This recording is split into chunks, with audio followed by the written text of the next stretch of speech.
Morning, everybody. Why don't you go ahead and take a seat? Great to have you here today. Welcome to the Shattuck Cinemas and to 360 Church. We hope you are enjoying your experience so far. And stay and eat some popcorn, buy something at the concession stand, make the theater glad we're here. Maybe you can catch a film this afternoon. I basically spend my life in meetings.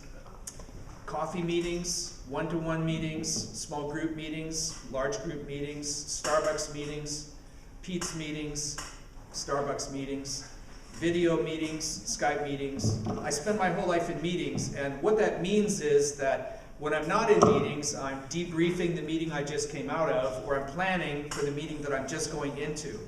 This has been my entire life. Now, Cal tells you that they are preparing you for a career, a profession, but the truth is they are preparing you to sit in a circle with other people eating trail mix and organic carrot sticks in meetings. Now, when you choose a major, all you choose really is which set of meetings you will be in, but you will be in them for the rest of your life. One estimate is that American corporations hold 11 million scheduled meetings every single day, which adds up to 3 billion meetings a year, and you will be in every single one of them, or so it will feel to you at the time. Now, in all of these, I suggest to you that you sue the university for false advertising because you haven't really been prepared for a job. You've just been prepared to eat a lot of trail mix until you die. Now, last week I was in a meeting up in Minneapolis. It was a collection of two groups of people that don't talk to each other very often. One is our National Church Planting Conference team for the network of churches that we're part of, the Assemblies of God. And the other, a group of faculty members from about a dozen of our colleges and universities. We got together for a conversation about how can we help undergraduates want to join church planting teams when they get their degrees. The idea is be a great optometrist, but help somebody set up chairs on some Sunday morning. Because church planting is probably the best way to bring the good news about Jesus to people in all kinds of different situations. We opened the meeting with this video from Dr. George Wood, who is the head of our network, and he tells us that he hopes we appreciate the fact that this meeting is momentous because these two groups have never been together in the almost 100-year history of the network that we are part of.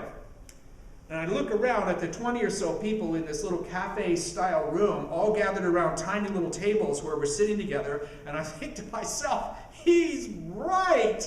This is momentous. If these two worlds begin to talk to each other, it could just change everything in the beginning of new congregations. Our goal is to start 500 new churches a year.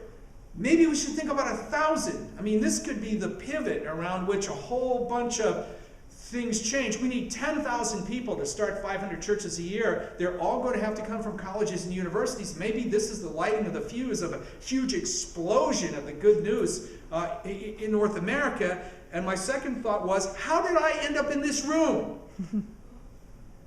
I felt like that moment in high school when the cool kids finally invite you to have lunch with them in the cafeteria. It was just like that, looking around. Yeah. I'm with the quarterback on the team, the head cheerleader.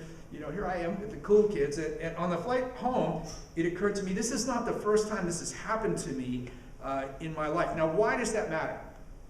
Because your professional career is going to be a long stretches of same, punctuated by meetings that have the potential to change everything. That doesn't happen every day. And the question we're going to look at today is, what gets us ready for that meeting? What puts you in that room? What places you around a table with the trail mix and the organic carrot sticks? When you walk in, your life is one way, and when you walk out, your life is another way, and chances are the lives of a lot of other people are changed because of what you bring to the table there.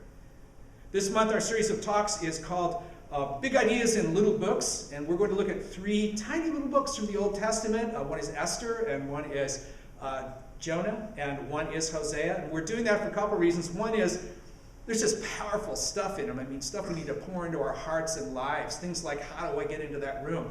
And the other reason is these books get no love. No one ever talks about them. No one ever mentions them. And they're just amazing, the way they speak to us. And so we're going to look at the book of Esther today. And it's a weird little book because although it's 10 chapters long, God is never mentioned. Neither is prayer or the Old Testament law or the sacrifices in the temple. Nothing's in there. It doesn't show up in the New Testament anywhere. And Christians who come to this book bring two really radical different interpretations. You'll find them on the internet with everything else. One of the interpretations is Esther's a superhero. She's like the girl in the Avengers that shoots the pistols at the aliens, you know, the Scarlett Johansson character. She's that. She's the female Daniel. And so she has everything but the superhero Halloween costume, and we should admire her. The other school of thought that also comes from the church is she is just the king's skanky girlfriend. And that she ends up in a harem. She's just destroyed by this experience. She's a woman who didn't stand up for herself at all until she's forced to, and then she does the bare minimum to try to be able to meet the standards of the situation she's in. I want to suggest to you a middle path, which is she is a very human woman in a really terrible situation. And she has to do something about it, and she has to do it in a certain meeting at a certain moment. What puts her in that room? What will put you in that room?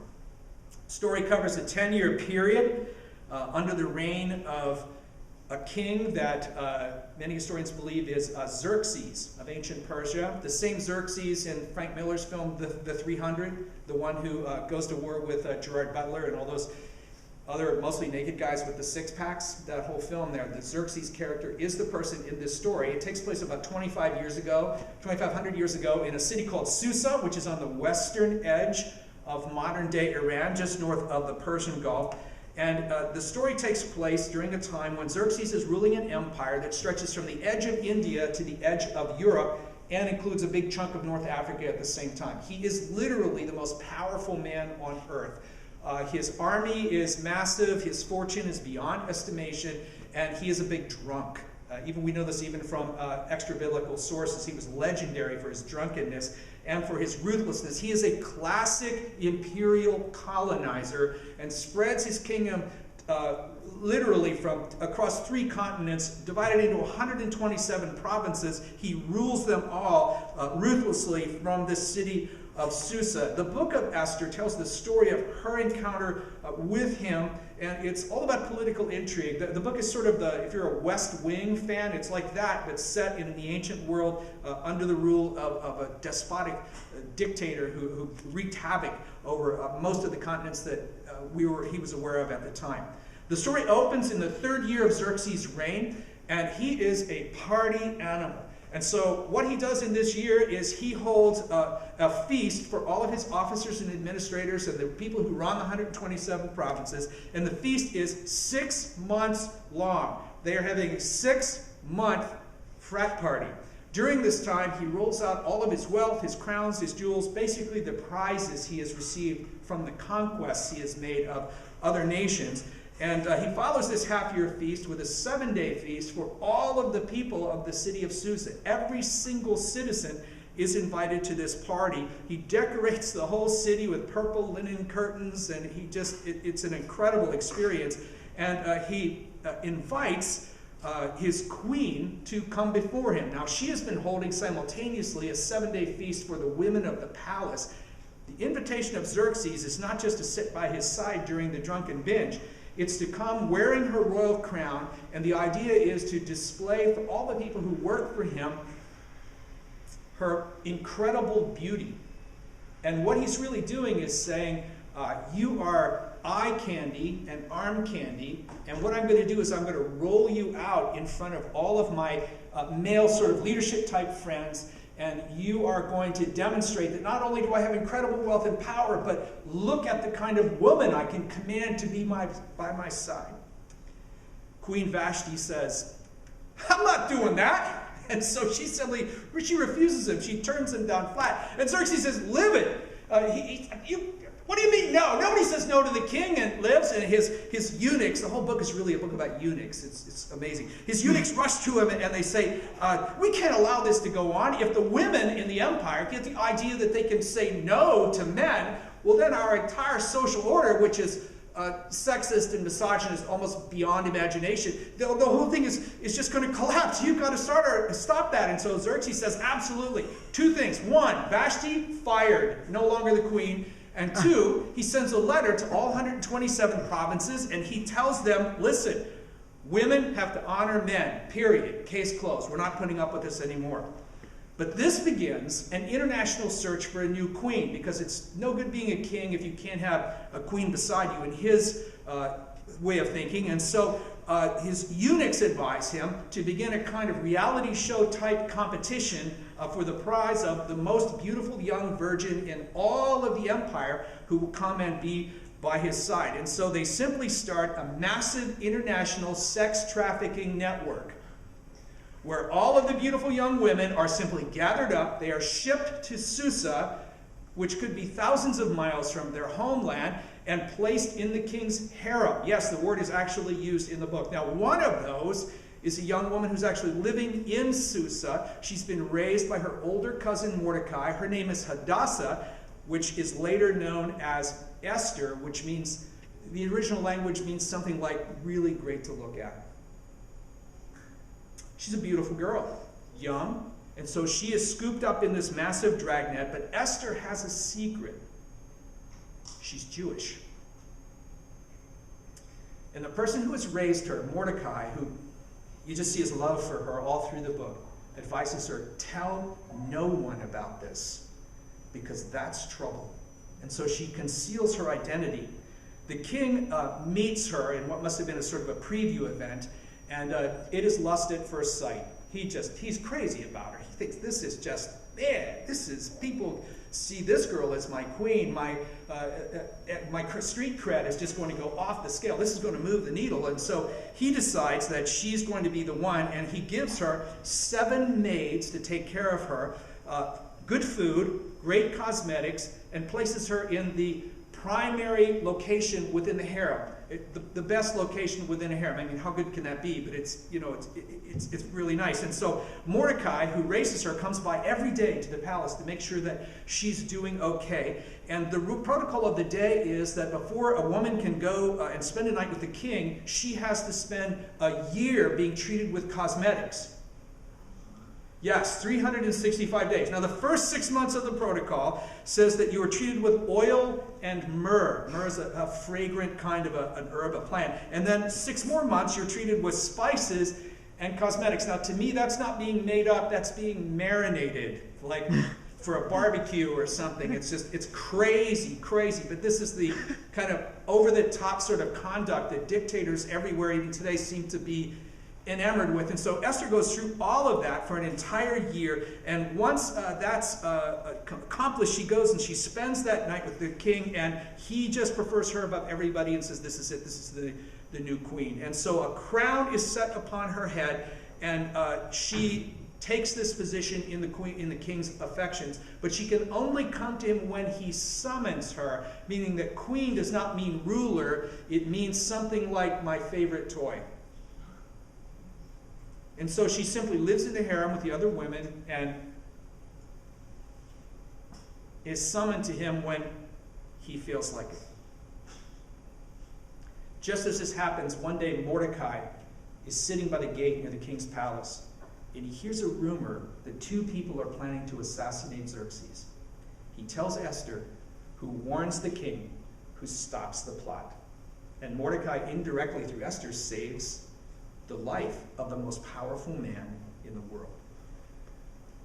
9 years pass. And as Esther continues to reign as queen or favorite toy, Xerxes elevates a man in his court named Haman to his position of, you might call it vice president today, or chief regent. He's the most influential man in the empire now, other than the emperor himself. And Haman loves his new position. He loves going around the city and receiving the adulation of everyone who sees him, knowing that they have to bow down to him to honor the emperor, except when he rides through that gate where Mordecai heard of the plot against the emperor. Everyone bows down and pays homage. Everyone puts their head on the ground, except for one person who remains standing, Mordecai. And Haman sees this man, and he just loses it.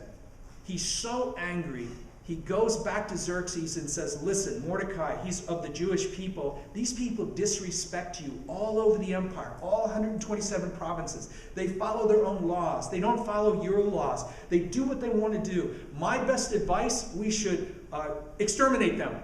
What we need here is some ethnic cleansing. And so Xerxes, listening to Haman, writes an edict, all 127 provinces in all their languages, saying, wherever you find the Jews, wipe them out. And in return, Haman says, if you'll do that for me, Emperor Xerxes, I will pour a massive fortune into the imperial treasury. In other words, I am ready to buy genocide of a people to get revenge on one of them who will not bow down before me. That's how crazy power makes people. The letter goes out. The Jews are doomed. Mordecai hears that Xerxes' version of the final solution has been implemented, and now he loses it.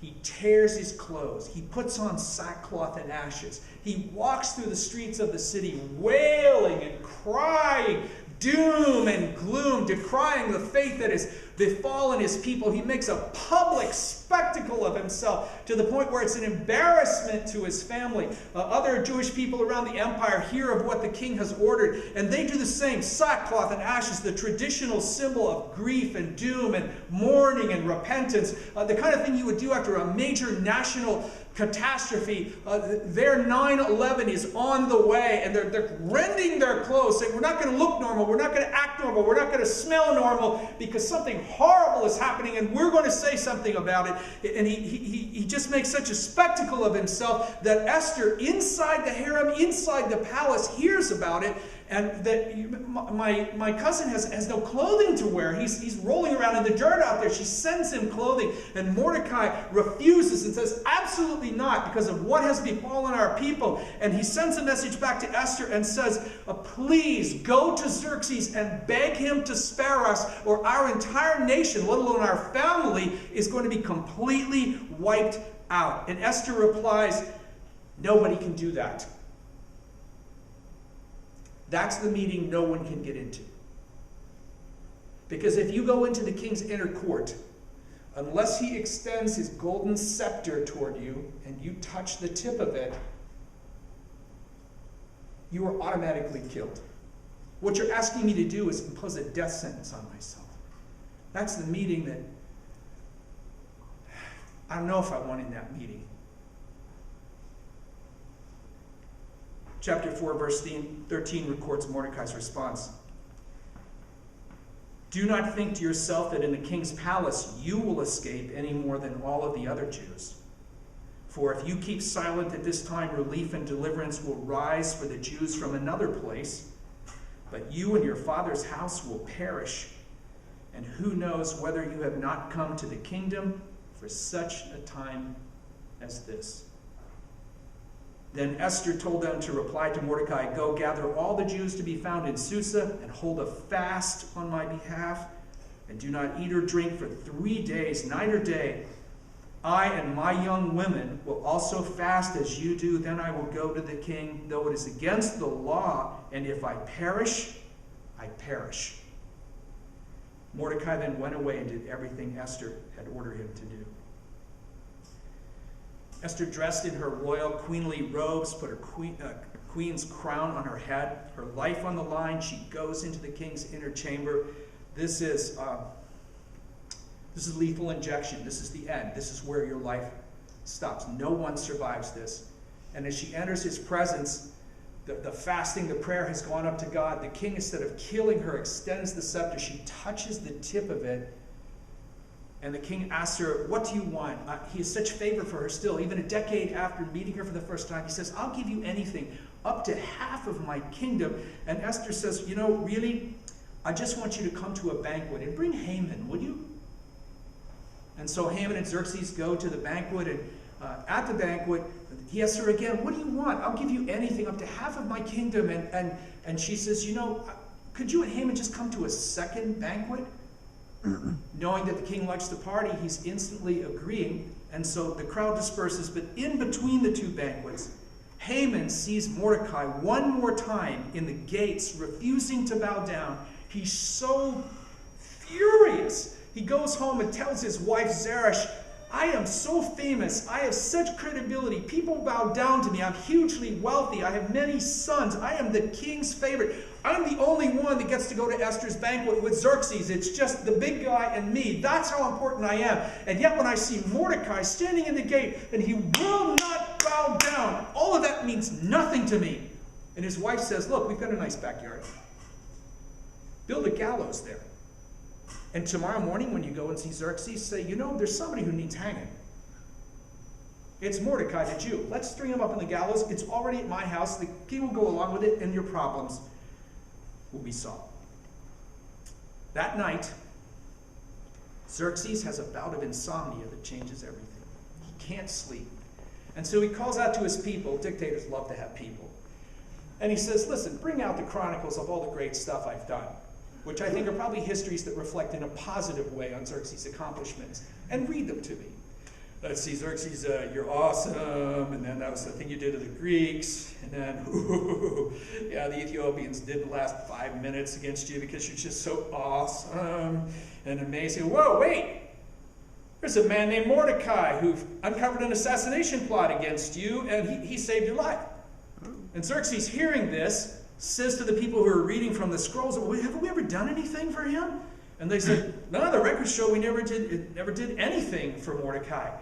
Just then Haman walks in. And Xerxes, seeing his number one guy, says, hey, listen, we've got somebody we really need to honor. How should we do that? And Haman says, well, that's easy, probably thinking he's talking about himself. What you do to honor somebody in the city of Susa is you get a robe that the king has actually worn. It's like sports memorabilia, except way, way better.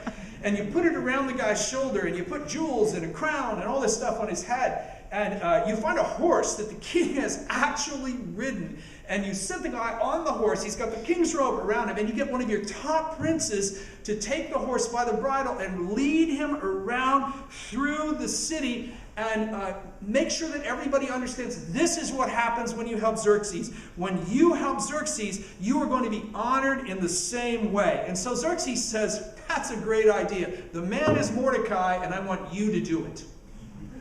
And so Haman has to ride him around. This is what happens when you help Xerxes. Look at this great guy, Mordecai. He's so awesome. You could be awesome like this if you just help the king enough. This is just absolutely great. At the end of that day, Haman is so embarrassed and mortified. He goes home. He complains to his wife and his staff once again, but they're beginning to feel some hesitation rising. They tell him, listen, Mordecai's part of the Jewish nation. Let's not mess with that. Let's just leave that alone. Just leave that alone. Just don't do anything. Just then, the king's eunuchs arrive again, and they bring Haman back to the second banquet. He enters, finds Xerxes and Esther there.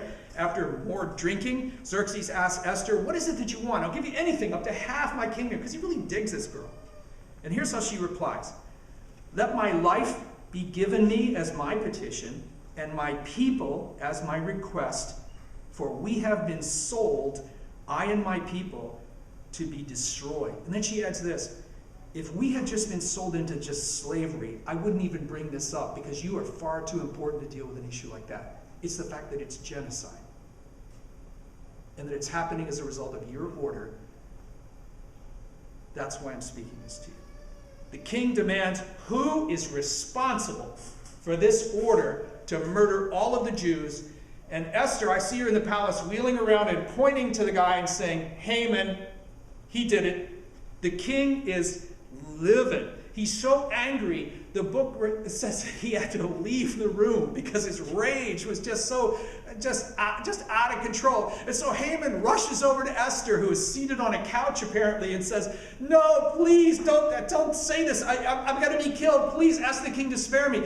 The king comes back in, and Xerxes sees Haman approaching this couch where Esther is, assumes he's attempting to assault her, has his staff come in, they throw a bag over his head, take him right to the gallows in his own backyard, and hang him. So be careful what you build, because they can hang you on it.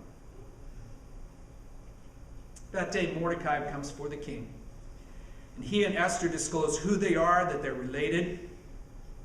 The king takes the signet ring, which is the symbol of power. When an order was sealed with a signet ring, it could not be repealed. The king takes the signet ring which had been on Haman's finger, places it on Mordecai's finger, and makes him his new second in command, and gives the entire household and possessions of Haman all to Esther, assuming, I guess, the gallows in the backyard. Esther approaches the king and says, Xerxes, my people, please, I know there's this order, please spare them.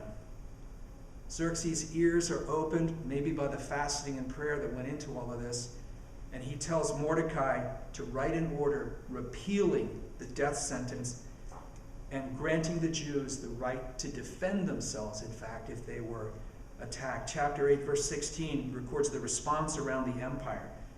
The Jews had light and gladness and joy and honor, and in every province and in every city, wherever the king's command and his edict reached, there was gladness and joy among the Jews, a feast and a holiday, and many from the peoples of the country declared themselves Jews, for fear of the Jews had fallen upon them. In other words, the favor of the Jewish people rose so much that some who weren't even part of them claimed to be, just so they could get under the umbrella of their protection. Under the protection of Mordecai's order, the Jews are able to defend themselves. The genocide is staved off. An entire people this would have been the end. They would have been snuffed out. Right here, an entire people is saved. And Esther tells us, the book does, that Mordecai wrote all of these letters and recorded all of the events that had taken place, wrote them all down and commemorated the entire thing, and created the concept that this event was to be commemorated in Jewish culture from there on out with feasting and with gifts to the poor. The feast is called Purim and is still celebrated to this day among the Jewish people and has been immortalized for us in the Christopher Guest comedy For Your Consideration. What puts you in that room? I'll tell you what doesn't put you there. You don't have to be a perfect person. Sometimes we sort of insinuate that if you could just do this, just do that, just not do this, and if you could be good enough, you could be in that meeting, be in that room. But the truth is, Esther was not a perfect person. She and Mordecai actually were disobeying the word of God through the prophets Isaiah and Jeremiah, which had told the Jewish people to return from exile. They shouldn't have been in Susa to begin with. And she also goes through all these terrible things that are imposed upon her. This woman is swept up in this brutal, global sex trafficking thing that drops her at the mercy of the king, and the alternative to cooperating is murder. And yet somehow those things are woven together to position her in the right city with the right person to intervene to save an entire people. She is in the meeting she needs to be in. Not because she's perfect, but because she's there. You don't have to be perfect, but I think you do have to make a choice. And the choice is, am I going to draw my life from within the system I work in? Or am I going to draw my life from outside the system that I work in?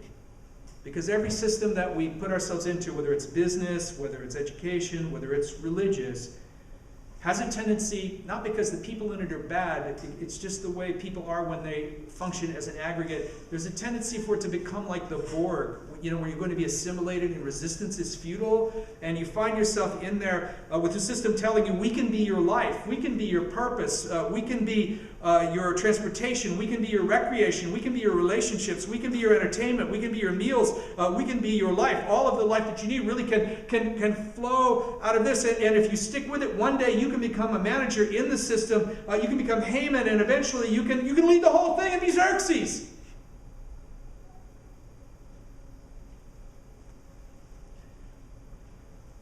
Jen and I have a guilty secret, which is that we're really addicted to documentaries. We watch documentaries just all the time in our spare time. So we're PBS freaks, Nova, Frontline, all that kind of stuff. The other day we watched a CNN documentary called Blackfish. Have you seen this? It's the story of what happens when you put killer whales with human trainers in big swimming pools at SeaWorld.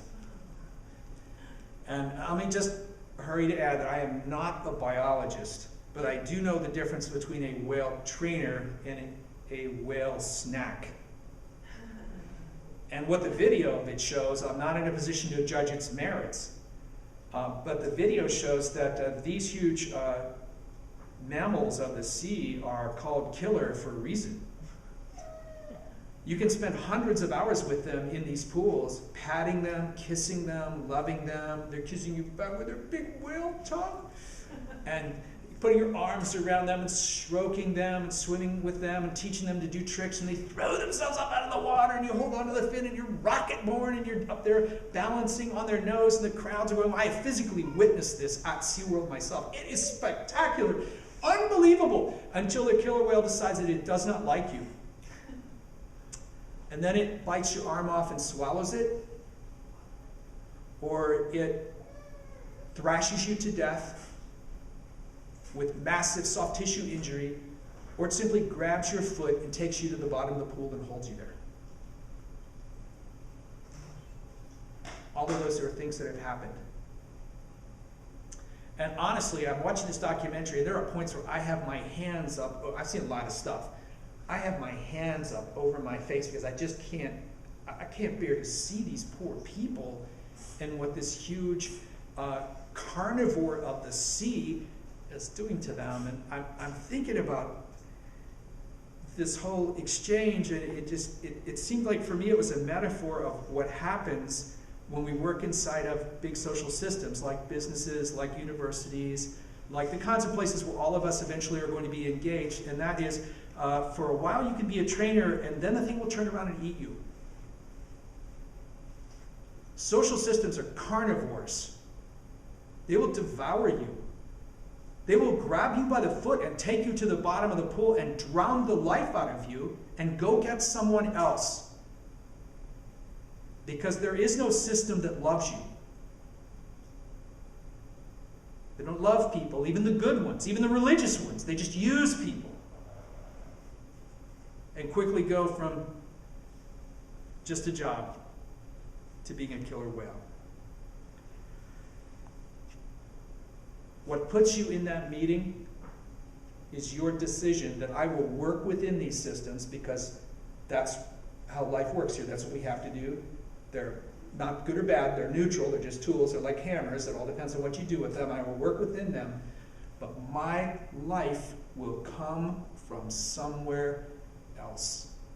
I will have a source of life exterior to my career, my profession, my job, and all of it. I will be rooted in something that the system I serve, and to good end, cannot take away, so that when my meeting comes, God can use me in that setting. And I will walk into a room and the world will be one way, and I will leave a room and the world will be another way. If my life comes from outside, then I can serve with integrity on the inside. But if my life is rooted in what the system wants, it will take me by the foot and hold me at the bottom of the pool until I give up, and it owns me completely. Jesus said, you can't serve God and mammon. Now that word means money literally, but I think that if we think of it as the systems that we work in, it works just as well, because when we end up loving one and hating the other. Esther made the decision to root her life outside of the empire. You know, the system tried to swallow Jesus. They asked him to be king, and he refused. Big crowds gathered. They said, you're awesome. Look at the stuff that you do. And he said, you say that until the hard teachings come. Then you're going to leave me. When he rode through the gates of Jerusalem, they flocked to him. Hosanna, Son of David, save